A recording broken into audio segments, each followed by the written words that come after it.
الحمد لله الذي أنزل على عبده الكتاب ولم يجعل له عوجا قيما لينذر بأسا شديدا من لدنه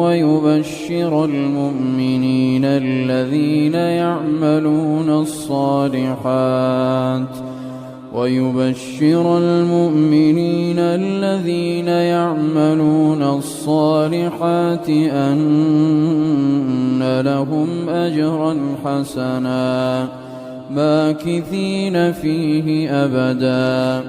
وينذر الذين قالوا اتخذ الله ولدا ما لهم به من علم ولا لآبائهم كبرت كلمة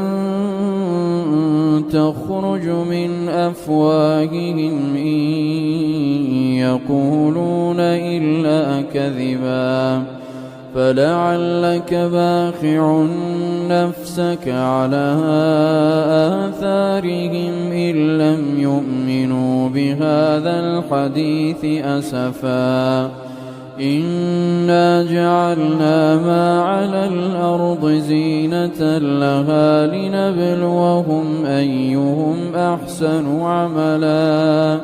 وإنا لجاعلون ما عليها صعيدا جرزا أم حسبت أن أصحاب الكهف والرقيم كانوا من آياتنا عجبا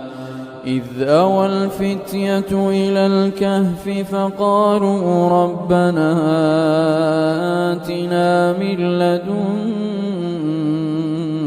رحمة وهيئ لنا من أمرنا رشدا